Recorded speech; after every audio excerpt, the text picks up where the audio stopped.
C'est le quatrième département d'outre-mer qu'on fait cette année. On a fait la Guadeloupe, on a fait la Martinique, on a fait Mayotte et là la Réunion. Ma difficulté pour faire une synthèse là de notre séjour à la Réunion, c'est que en fin de compte, c'est plus proche de l'Hexagone. Il y a plein de problèmes qui sont un peu accrus ici, mais qui ressemblent à la Picardie. Tu prends le logement. Oui, il y a ici 50 000 personnes qui sont en demande de logements sociaux et tu as 30 000 logements vacants, mais ça ressemble à la France où tu as 3 millions de personnes qui sont en demande de logements sociaux et tu as 3 millions de logements vacants. Alors c'est accru avec une terre à l'ouest dont on nous explique qu'elle se gentrifie, qu'elle s'embourgeoise, qu'elle est rachetée par les oreilles, hein, c'est les blancs, quoi, les métros, et que tu as une terre à l'est qui est de quartier populaire. Tu prends les violences sur les femmes ou sur les enfants. Mais alors on nous dit qu'ici, ça serait plutôt 5 enfants par classe qui seraient victimes d'abus sexuels. En hexagone, c'est supposé être 3, mais enfin, c'est des statistiques qui sont tragiques et assez floues. Autant MeToo sur les violences faites aux femmes a produit un sursaut. C'est pas que ça soit parfait, mais il y a eu des institutions, notamment la police, la gendarmerie, qui prennent les plaintes différemment, qui écoutent les victimes. On a des textes de loi sur les violences conjugales. Autant sur les violences aux enfants, on a beau dire ça, cette stat-là de 3 enfants par classe, on la connaît depuis plus de 10 ans. Il y a eu le rapport de la Ciivise, Édouard Durand, le juge, qui a dit voilà, il s'agit de 100 000 enfants qui sont traumatisés à vie, qu'on brise, et avec évidemment, même si on veut le placer en termes d'économie, un prix à payer derrière parce que ça va donner de la déviance, du mal-être, de la délinquance, une absence de confiance en soi. Bon, on a dans un autre registre une autre occasion, l'affaire Betaram. Et ça ne produit pas de sursaut. Et je dirais là, quand on écoute Jessie et dans son association qui a affronté, puisqu'il s'agit d'un affrontement, l'indifférence des institutions, l'indifférence de l'éducation nationale, l'indifférence de la justice. Ça ne veut pas dire qu'à l'intérieur, les profs sont indifférents, ça ne veut pas dire que les magistrats sont indifférents, mais comme institution, ça ne bouge pas. Mais ça ressemble à ce qu'on éprouve en hexagone. Ce matin, quand on visite le territoire zéro chômeur longue durée, qui fait du recyclage, j'y reviendrai, de matériaux de construction, je demande aux dames qu'est-ce qu'elles faisaient avant. Il y en a une qui était auxiliaire de vie, mais elle est usée par ce métier, elle a décidé d'en sortir. Il y en a une autre qui était accompagnante d'enfants en situation de handicap, mais comment vous voulez vivre à 800 € par mois? Donc, j'ai l'impression d'être chez moi encore, même si je suis sous les tropiques et à 10 000 km de là. Il y a plein de sujets comme ça où ça ressemble beaucoup. Et puis, ça ressemble beaucoup aussi par un niveau d'éducation qui est élevé. Ici, il y a une école d'architectes. On rencontre des gens qui ont fondé une école, on peut dire, de bande dessinée. On va sur un tournage de film et on nous explique que ça participe de la construction d'une filière du cinéma avec à peu près tous les métiers qui sont rassemblés là. Les compagnies de théâtre aussi. On a un agrégé en créole, Francky Lorette. Ça dit une île qui se met en récit, qui assume sa propre histoire. Donc, quand on va chez Emmaüs et qu'on nous parle de tas de gens qui ont du mal à entrer dans l'emploi normal, qui n'y arrivent pas, qui galèrent. Juste avant de partir, j'étais au relais à Saint-Ouen, tu sais, dans la filière de recyclage des habits, et ce sont les mêmes parcours brisés de gens qui auraient de grandes difficultés à retrouver du boulot à l'usine. Finalement, c'est l'économie sociale et solidaire qui leur offre un avenir. À l'intérieur des ressemblances, tu as des différences. Tu regardes les airbags Takata, là. C'est des airbags qui explosent alors qu'il n'y a même pas d'accident, et qui transperce le conducteur avec de l'acier, qui tue 19 morts, une vingtaine de blessés, des gens qui ont la mâchoire complètement écrabouillée. On rencontre un collectif, on se dit pourquoi ce serait spécifique à La Réunion? Une raison, c'est que le gaz qui est à l'intérieur des airbags, en fait, c'est en chauffant qu'il se met à exploser. Il y a une spécificité des tropiques là-dessus, tu vois. C'est douloureux pour les gens parce que c'est pas pris en compte. Comme c'est vu depuis Paris, on ne tient pas en compte que ça explose à La Réunion, à 10 000 km de là, loin des yeux, loin des oreilles, que ça fait des victimes là-bas. On les a croisés, la famille d'une personne qui est décédée alors qu'elle avait 39 ans, 2 enfants, qu'elle était notaire, que tout allait bien pour elle. Un maçon qui était là, qui allait au boulot avec son collègue et qui maintenant se retrouve en grande difficulté parce qu'il n'y a pas de dédommagement, parce qu'il y a des soucis pour retrouver du boulot derrière en étant handicapé. Mais aussi on se sent loin du pouvoir, se sent loin des médias, on se sent loin des yeux et des oreilles de Paris. Et finalement on nous dit, voilà, c'est quand il y a eu un accident, un drame qui s'est produit à Reims, que enfin le ministre en a parlé, alors que jusqu'alors il était dans le déni. Bon, dans les différences, il y a quand même un rapport à l'histoire qui est différent quand on a eu évidemment l'esclavagisme, que derrière on a eu l'engagisme, on allait chercher des travailleurs indiens qui étaient avec un contrat de travail, mais enfin quand même très contraint, où ils étaient obligés de s'engager pendant 5 ans et puis après on ne leur payait pas le billet retour pour repartir en Inde. Ils étaient contraints de rester ici, qui a donné quand même une originalité de l'île où on trouve à la fois des temples hindous, on trouve des mosquées, on trouve là derrière nous la cathédrale de Saint-Denis. Quand hier on va rencontrer le collectif, encore un collectif, vous savez, la Réunion, ça veut dire que ça se réunit. Ça a été un nom qui a été trouvé au moment de la Révolution française et comme ça s'appelait l'île Bourbon, donc du nom de Louis XVI, Louis XV, Louis XIV, il fallait éliminer ce nom-là. Et ça a été la réunion des Marseillais et des insurgés parisiens au moment du 10 août, c'est-à-dire le moment de la deuxième révolution, de la révolution dans la révolution. Toujours est-il que l'île Bourbon est devenue l'île de la Réunion, avec beaucoup de collectifs, je trouve. Franchement, tu as un collectif donc, sur les airbags, là tu as un collectif sur les enfants de la Creuse. En vérité, c'est le collectif des enfants de la Réunion. Ils expliquent comment ils ont été arrachés à leur famille. Une petite voiture rouge qui passait dans les rues des villages et les enfants en avaient peur parce qu'on avait commencé à comprendre que quand la petite voiture rouge arrivait, on pouvait être embarqué quand même par les services sociaux de l'époque. Je pensais que c'était des enfants qui étaient des enfants de l'ASE, de la DAS, qui étaient des enfants abandonnés. Mais non, on passait même chercher des enfants qui juste avaient été confiés pendant quelque temps à une tante, à un oncle, à un frère, dans la famille. Et hop, on les embarquait. On les envoyait en hexagone, on les envoyait dans des départements ruraux qui étaient en train de se dépeupler, donc la Creuse, mais aussi le Tarn, l'Aveyron, 83 départements en vérité, avec une double faute de l'État. Évidemment, la faute d'arracher comme ça la famille ici, mais de ne pas protéger en France. Parce que ce que racontent certains, c'est qu'ils sont tombés sur une famille aimante, qui leur a dit la vérité quand ils ont eu 10-11 ans, ou une demi-vérité. Mais la plupart racontent aussi des violences sexuelles, des violences physiques, de la maltraitance, qu'on leur faisait boire l'eau dans un abreuvoir, qui servait de main-d'œuvre pas chère pour les fermes. Voilà, l'État ne les a pas protégés à ce moment-là. C'est cette histoire-là qui continue avec l'État qui aujourd'hui n'a pas présenté ses excuses aux enfants de la Creuse. Mais je dois dire que ce n'est pas comme si ça produisait un ressentiment sur toute l'île, qu'il y avait du reproche qui était fait en permanence à l'égard de l'État français, ou qu'on confondait les individus que nous sommes avec l'attitude de l'État colonial et post-colonial. Tu vois, et puis je lisais une BD, Outre-mer ça s'appelle, et c'est sur les femmes qui allaient dans une clinique à Saint-Benoît. On leur disait qu'on allait les opérer de l'appendicite et on leur faisait, je crois que ça s'appelle une hystérectomie, non? On enlève l'utérus ou on leur ligaturait les trompes, on les stérilisait. Et sans leur dire, des centaines et des centaines de femmes. Ça dit quelque chose qui était une grande angoisse démographique sur la Réunion de l'époque, qu'on appelle la transition démographique. C'est que normalement on a deux courbes qui se touchent. On a la courbe de la mortalité et la courbe de la natalité.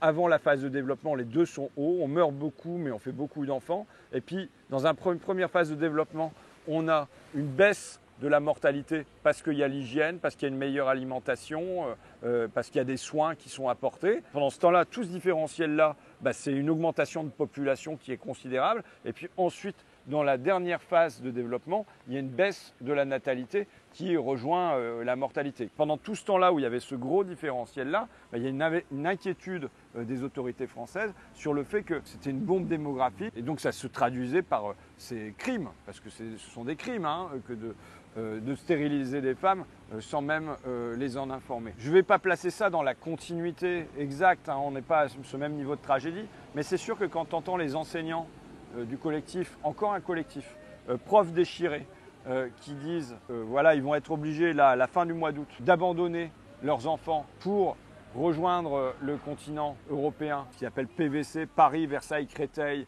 aller travailler dans ces académies-là, alors qu'ils ont leur gamin, leur marmaille, hein, c'est le mot créole qui est ici, tu te dis que là, il y aurait une matière à une BD. Il doit y avoir quand même un moyen de régler ces situations individuelles de manière, là, 76 profs, alors ça en concerne sans doute davantage, mais de manière plus humaine, plus transparente, plus accompagnante. Alors c'est pas expatrié, c'est la même patrie et elles-mêmes se considèrent comme français et comme françaises. Mais enfin, dépaysés, tu vois, un petit pays, le pays qui est la Réunion, et je trouve qu'il y a quand même une certaine continuité dans la maltraitance, quoi. Une question que j'ai eue au fil de ces quelques jours un peu décousus, parce qu'on a quand même un peu touché à tout, hein. Justement parce qu'il n'y a pas de fil conducteur, il n'y a pas la différence majeure qui fait que quand tu es à Mayotte, bah oui, tu as la question de l'immigration quand même qui est présente tous les jours, dont tout le monde te parle, c'est une constante. Et est venue la question de l'éducation et puis aussi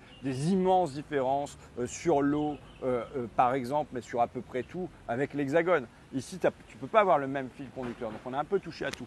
Mais la grande question que j'ai eue, c'est voilà, où va la Réunion? Voir les réussites, et je pense que c'est vécu comme des réussites du département depuis 1946, date de sa création. Déjà que ça devienne un département, c'était une forme de réussite.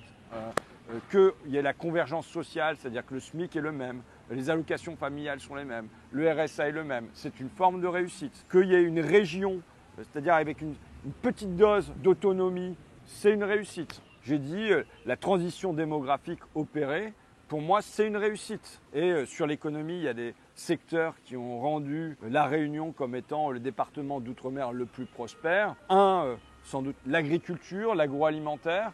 Il n'y a pas une autonomie, hein. On est à 50% il me semble, mais quand on va en Guadeloupe ou en Martinique, on est à 10%. Il y a 80% des fruits et légumes qui sont produits ici. On a une filière volaille, il y a une filière porc, il y a une filière lait. Bon, tout ça n'est pas parfait, on est loin de l'autonomie. Et puis avec une industrie agroalimentaire derrière, premier secteur. Ensuite, il y a eu le tourisme qui plafonne parce que la géographie de l'île fait que il y a peu de plages, c'est la montagne, on ne peut pas être les pieds en éventail dans le sable. Il n'y a pas tellement d'espace pour ça et pour faire un tourisme de masse, ça a apporté le BTP avec des résidences, avec des axes routiers, avec aussi du logement social. Tout ça a été un secteur qui a porté la Réunion. Et maintenant, quoi? C'est la question que je posais à mes interlocuteurs. Et je dois dire que pour beaucoup, ils étaient incertains. Ils disaient bah justement, vous posez la bonne question, c'est notre interrogation du moment. Ça serait d'une grande prétention en 5 jours sur place de venir résoudre cette équation. Mais peut-être qu'on peut émettre des hypothèses. Et l'hypothèse que j'émettrais, c'est notre travaillisme climatique. Peut-être, avec plein de peut-être, mais peut-être que la Réunion peut être un bon laboratoire d'un travaillisme climatique sur plein d'aspects. Bon, évidemment, le réchauffement, il se fait sentir en France, mais il se fait sentir encore davantage quand on est sous les tropiques. Les cataclysmes, cyclone, Garance, là, qui vient de frapper, se fait sentir fortement à La Réunion. Alors que faire? Sans doute, renforcer la sécurité alimentaire.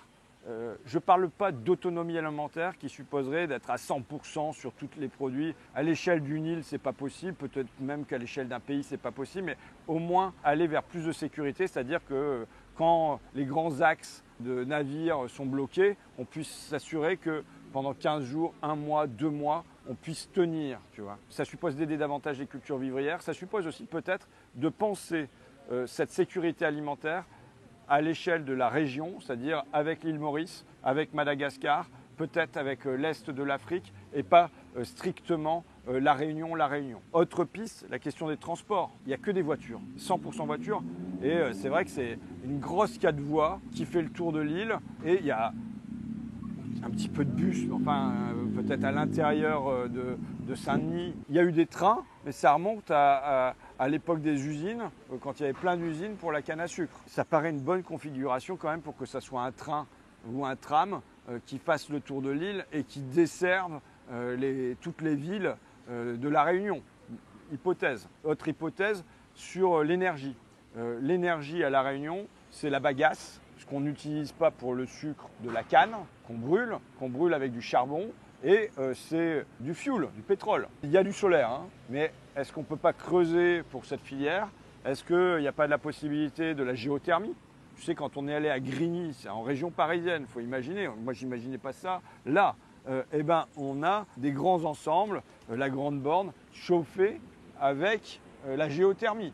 Là, il y a un volcan, deux même, à La Réunion. On nous dit qu'il y a de l'eau à 70 degrés sous l'île. En tout cas, il y a des sondages qui doivent être faits. Sans doute qu'il y a une source d'énergie possible à ce niveau-là. Ensuite, la houlo motrice, qu'est-ce qu'on doit faire avec la mer quand on est entouré par la mer? Est-ce que ça peut être producteur d'énergie? Bon, tout ça est intéressant. Donc, agriculture, transport, énergie en travaillisme climatique. Quatrième point, le réemploi, dans le double sens du terme. Hein, le réemploi des hommes et des femmes quand on a un taux de chômage qui est endémique ici, et le réemploi des matières. C'est mon truc de un atelier de réparation par quartier ou par canton. Alors on en discutait longuement avec Emmaüs, on en a discuté aussi avec le territoire zéro chômeur ce matin. L'un sur l'électroménager, l'autre le bois, les matériaux de construction, parce que tout ça ici fait l'objet d'importations. Mais je le dis pour la France, en général, il y a deux manières de résoudre notre déficit commercial.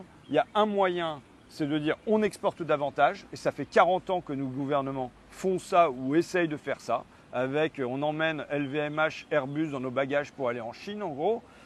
Et la deuxième manière, c'est de dire on diminue nos importations. On diminue nos importations évidemment de pétrole et de gaz saoudiens, américains, russes, algériens, fin des passoires thermiques, on commence par ça, et on diminue nos importations. En général, tout téléphone portable acheté, c'est de l'importation de produits chinois. C'est du déficit commercial. Et évidemment, résoudre cette équation où on aurait l'obsession du réemploi, de la réparation, ça fait qu'on résout trois problèmes en même temps. La question écologique, puisqu'on consomme moins de matière. La question sociale, parce qu'on crée de l'emploi local plutôt qu'à l'autre bout de la planète. La troisième chose, c'est le déficit commercial, puisqu'on importe moins. Donc on devrait avoir cette obsession-là. À l'échelle de La Réunion, il y a des gens qui sont conscients de ça. Ici, on le voit bien, que tout produit est importé. Donc on a intérêt, les déchets, plutôt que de les enfouir, plutôt que de les brûler, plutôt surtout que de les renvoyer par bateau, on ne sait pas trop où, de tout faire pour les réemployer, les réutiliser ou les recycler sur place. Le souci qu'on a, c'est que ça n'est pas rentable. On a là un besoin, et on a d'autres besoins. Hein. On a besoin de s'occuper des enfants, on a besoin de s'occuper des enfants en situation de handicap, on a besoin de s'occuper des personnes âgées. Là, il y a des besoins qui sont considérables, mais y compris dans la réparation, dans la réutilisation. Mais de l'autre côté, il n'y a pas de marché, ça n'est pas rentable. Il faudrait que l'enfouissement soit beaucoup plus cher, que le réexport des ordures soit beaucoup plus cher. Enfin, il faudrait que tout ça soit beaucoup plus cher pour que ça devienne rentable. Donc tant que ce n'est pas rentable, il nous faut un tiers secteur. Ce tiers secteur, c'est l'économie sociale et solidaire, que aujourd'hui le gouvernement paralyse plutôt que de lui donner un plein essor.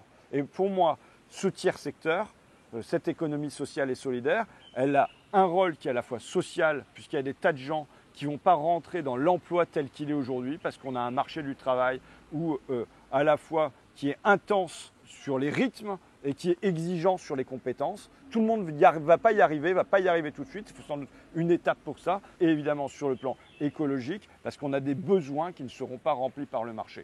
Et il me semble qu'il y a une conscience là, que ça peut être le lieu pour essayer ça et qu'il y a plein de bonnes volontés qui ont envie d'essayer ça à La Réunion. Donc maintenant, il s'agit de se demander comment le département, la région et l'État en font un axe de développement. Je parle de laboratoire, parce que évidemment, si ça réussit ici, tout ce qui réussit quelque part, comment l'universaliser? Je terminerai là-dessus, mais l'exemple qui nous a été donné là, l'aéroport de Saint-Denis, il n'y a pas de climatiseur. Il fait 30, 35, 40 degrés, on est sous les tropiques et on a un aéroport ultra moderne, immense, où il n'y a pas de climatiseur. Pourquoi? Parce qu'il y a des architectes, il y a une école d'architecture des tropiques ici, qui pensent la circulation de l'air, qui pensent comment on oriente les bâtiments, qui pensent tout ça. Ben, il ne s'agit pas de copier ça en Picardie, mais quand même, on doit regarder ce qui se fait ici et que l'importation, elle ne se produise pas toujours de Paris vers Saint-Denis. Il peut y avoir une importation aussi des bonnes pratiques de Saint-Denis vers Paris, vers la Picardie, vers notre pays tout entier.